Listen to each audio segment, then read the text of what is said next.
Hello, welcome to Liz Rocks and Stuff. I'm Liz, and it is time for episode 87 of What's in My Tumbler. Starting out with Obsidian, and I do have a bit of a mystery this week of something that happened, and I cannot for the life of me figure out how this happened. But first, we're going to talk about Obsidian. This is in stage 4, so this batch is done. I'm going to go ahead and get this burnished and then sorted out. And but all of my barrels are being shut down this week. In fact, I don't know if you can usually hear the rumbling of them in my voiceovers, but it's very quiet in my office. My tumblers, I keep my tumblers in my office. It's just white noise in the background to me at this point, but it's very quiet now, and it's very eerie. I don't like it, but I can't deal with them during the holidays, so I shut them down. They'll be shut down until after the new year. So this is me shutting them down. So the process for me is get all of the barrels rinsed off. They're going to go through a soap cycle, and then I'm just going to put everything back in the barrels, cover them with water, and let them sit in the water until I'm ready to start them back up again. And that's just to keep any grit that might be in there from drying. Because I am washing them before I let them sit, I don't think that's going to be a problem. But I just feel better always storing my rocks in water when I can. I don't always do that, but I am now. So this is the Obsidian going into burnish. And then we're going to sort it out. And it's a long sort, so I did speed it up double speed. And it's still a long sort because there's a lot of pieces here. But while that's happening, I'm going to start talking about the mystery that happened this week. So my process when I'm filming and rinsing my rocks is that I get all my camera set up, I get ready to start, and I take the nut and the washer and the metal lid off of the barrel, and I put them to the side, and I keep them together. And then I start filming and do everything that you guys see. So when I was filming yesterday for this video, my kids were being unruly like they do sometimes. So when I went to open Smokey and the Bandit, I needed to tell them to be a little quieter because I was filming. So I put the barrel down, I walked over, told them to be quiet. They did, came back, and could not find the nut for my barrel. I saw the washer, but couldn't find the nut to save my life. And I'm going to finish this story when we start talking about the next piece. But for now, we have dried off our obsidian. So this is a piece of mahogany obsidian. It's very pretty. These look so good. This, I believe, is Midnight Web or Midnight Lace. I forget which one it's called, but it has little silver lines through it. They're very faint. And this, I think, is just regular obsidian. They turned out so nice. So this is some close-ups of them. You can see how shiny they are. I love obsidian. And then I have another separate shot of the mahogany obsidian. I got this mix because I wanted some mahogany, but I didn't want like a ton of it. So this is perfect that I got a good mix of stuff. All right. So we're going to move on and set up this barrel for when I'm ready to start these back up again. So I do have more obsidian, and I thought I was going to be able to get it all done in another batch, but I have to have another batch after this one. So I just put in some media, fill this up the same way I did the last one. I tried to put it all in there. It was way too much. So I took a bunch out, and then I'm going to fill that up the rest of the way with the rest of that media. And then I'm just going to put water in this, and I'm just going to put water to cover it. And then I'm going to close it up, and I'm going to change it to the stage 2 because these rocks are at stage 2 or have finished stage 2. So when I start these back up again, I will know that I need to put in stage 3 for it once they're starting back up. So you can see I'm totally covering those with water. I'm going to put the lid on. I'm not going to like tighten down the nut. It does, just the fact that it's sealed in there with the cover on it, it's going to be fine. And so that's all I'm going to do with the rest of these. That's going to be my process of get all the slurry rinsed off, do a wash cycle, and then I'm going to just store it. So now this is going to be Walk in the Park. For those that don't remember, Walk in the Park is pigeon blood jasper and flower agate. All right, getting back to the mystery. So I couldn't find the nut. I looked for this nut for like 10 minutes. It was 10 feet from where I walked, from where I was filming to where I walked over to my kids. It was not far enough at all for me to have lost this nut. I went nuts. I even started blaming the cat because Momo steals like nobody's business. Like, it's his job. He steals stuff, and he steals the weirdest things. So I was like, I don't know. And I just sort of found something that worked. I couldn't find a wing nut that would fit what we had, or the screw on it.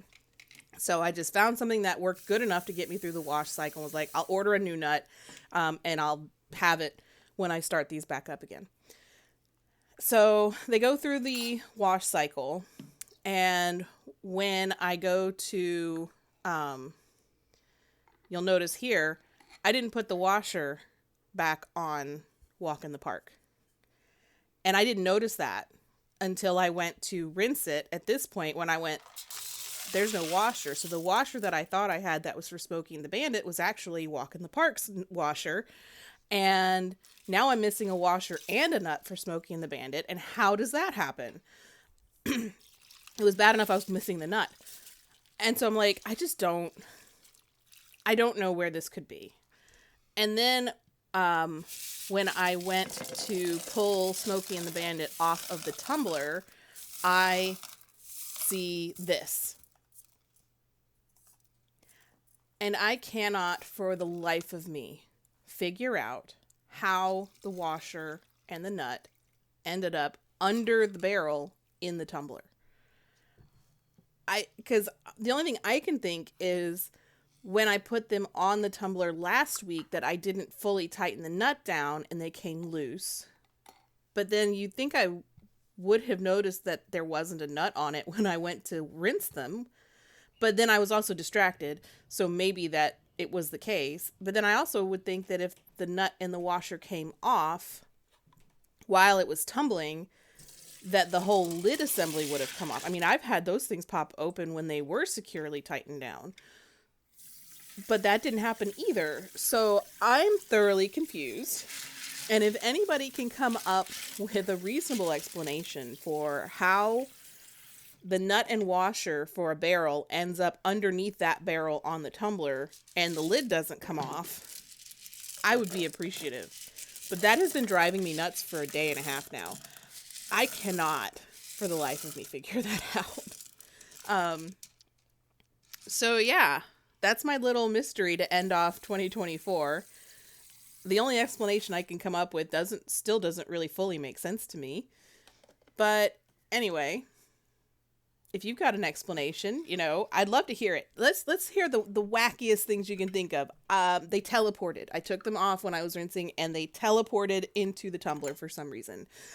Aliens did it. I don't know. What can you come up with for how the nut and washer went from on the tumbler or on the barrel to under the tumbler and didn't have the lid come off?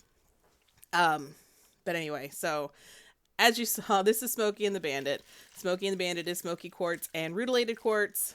I'm really excited for this being done because that rutilated quartz is so gorgeous. But we are going to be rinsing this off again and putting it back in the barrel and then just covering it up with water to let it store, like I said before.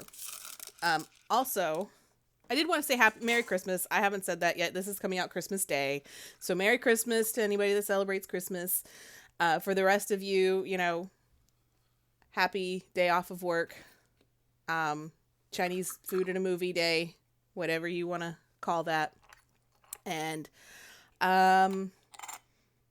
yeah, so next week, because I won't have a Tumblr video next week, I have something special. Purple People Eater, by the way, is blue and red tiger's eye, which, thanks, Mike. I don't have your username pulled up in front of me for telling me what I should have known, and that when I was mentioning I wanted to tumble some Hawk's Eye, that Hawk's Eye is just blue tiger's eye. So I have already tumbled Hawk's Eye a couple of times now. So thanks for that. I was not aware of that, and I should have known that, and I didn't. So thank you for letting me know. And now I got to figure out, because I've heard of bullseye, and I don't know what that is. So before I say I'm going to get some, I need to look that up. I am not a geologist. I don't know this stuff. But anyway, next week's video is kind of special. It's a New Year's fireworks-ish special. If